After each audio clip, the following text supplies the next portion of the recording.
National Leadership Awardee, Dr. Elizabeth Betty Phillips.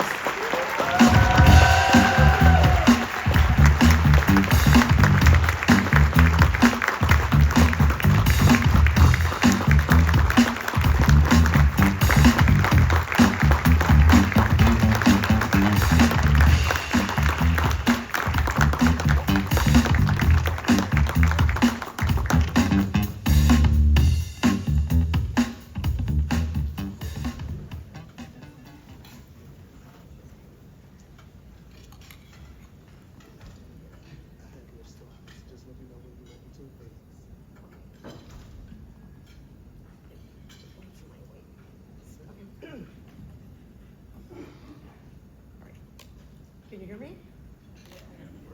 Hello? Yes. Okay. You can't see me, I know that. I'm deeply honored to join this amazing set of Ross Taylor, Glenn Gilbert National Leadership Awardees, including my longtime friends and colleagues, Glenda Lappin, Gail Burrell, Steve Lywin, Salman Yuskiskin, and many others. I have many to thank, including those who nominated me for this award. My level of learning and teaching started with my parents, Italian immigrants, who shared their love of learning with their 5 daughters. I thought everyone discussed black holes, Spinoza, and free love at Sunday dinners. I also went to a one-room country school for 5 years and had an incredible teacher. I loved first grade so much, I decided I'd be a first grade teacher until I reached second grade. And then I wanted to be a second grade teacher, and so on. And for over 40 years, I've also been blessed to work with an amazing group of mathematics educators at Michigan State University. Our work has been inspired and guided by NCSM and NCTM's vision for teaching and learning mathematics, starting with the 1980s, an agenda for action.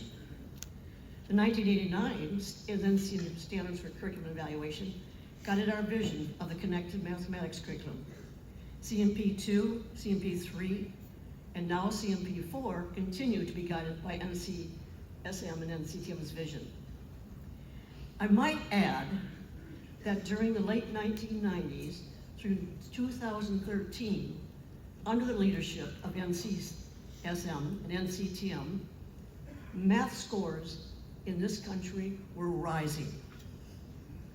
Developing a problem-solving curriculum like CMP with a complex set of interrelated goals takes time and input from many people.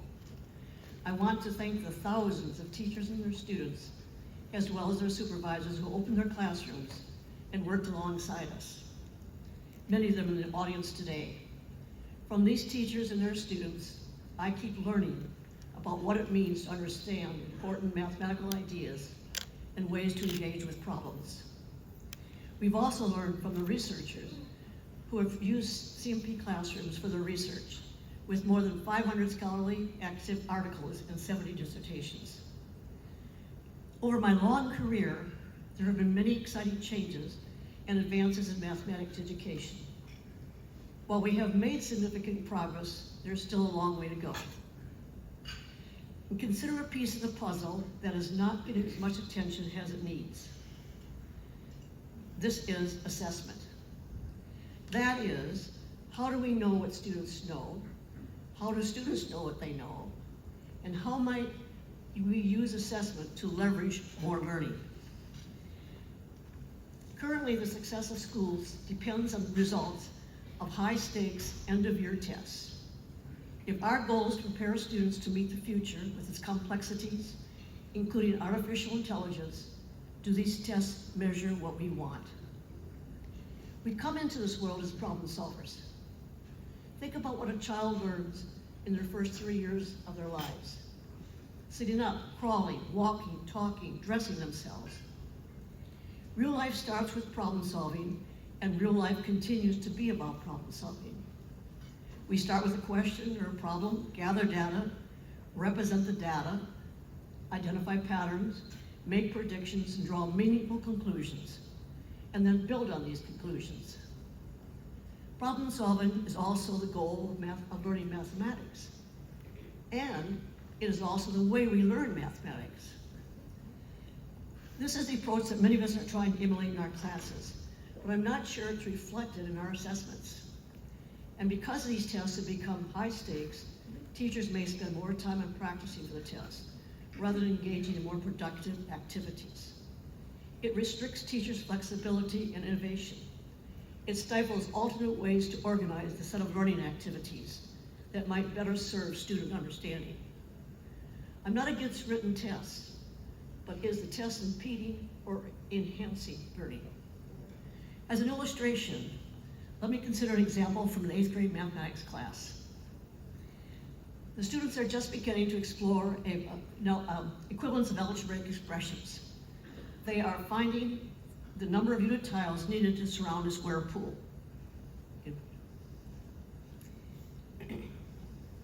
This is called the pool problem. Some of you recognize this problem. The class came up with 8 or 9 expressions to represent the number of tiles. And since they did not have a lot of symbolic manipulation skills, they drew visual representations to justify their reasoning. They also used tables and graphs to show the equivalence of the expressions. You can show the next one. One day in a class that I was observing, one of the expressions, 4x plus 4, had an extra x in it. And before the teacher could say anything, someone in the class challenged it, saying, this expression would be quadratic while the others were linear. They already knew the patterns of change in the other equations were linear. The expression they wrote was x times 4 times x plus 4. The discussion about whether it was linear or quadratic relationship revealed a deep understanding of the different patterns of change in these relationships. It was also an example of students' flexibility and willingness to collaborate to solve a problem. Then the teacher asked, are there more? One young man said, yes, there were an infinite number, but that he did not know how to draw a picture of it. Sorry. The teacher then asked, could you provide more details? I think you can go. And then this is the next one. He went to the board and used an expression 4x plus 4. He multiplied the first term of the expression by 4 and then divided by 4. So he got 4x plus 4 equals 16x, divide by 4 plus 4. He then went on to write a few more. The class was excited.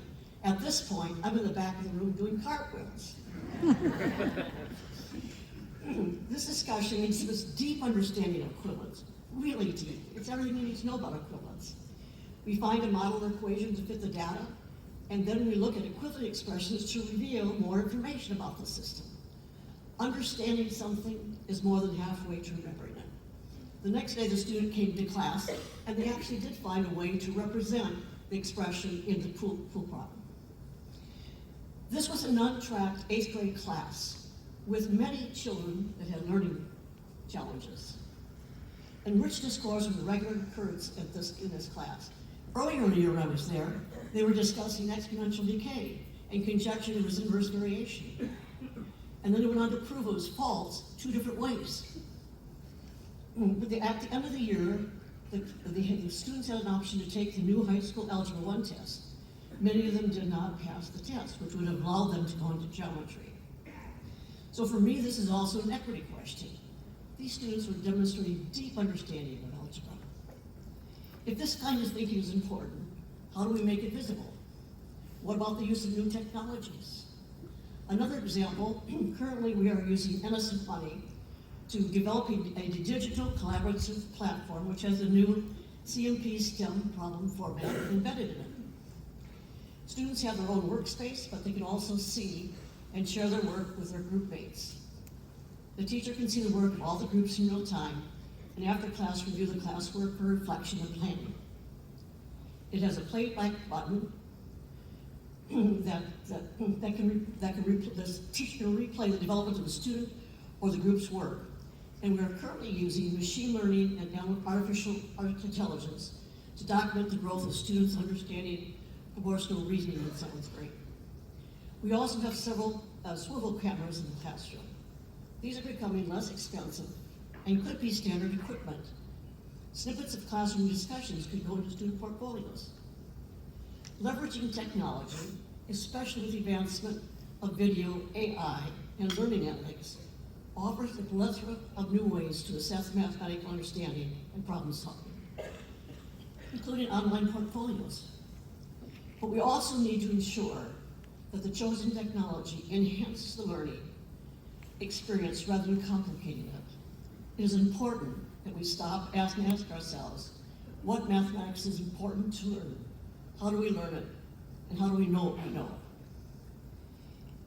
If we take on this task, we also need to be mindful that whatever evolves, it should be a balanced approach to include students with different learning and communicating styles. It should be varied, relevant, and provide multiple opportunities to demonstrate their understanding and growth. This is just the beginning. It will not be easy, and there are many issues to consider along the way. But it's time we take back our profession. We owe it to our students. Thank you for this award. I look forward to future awards.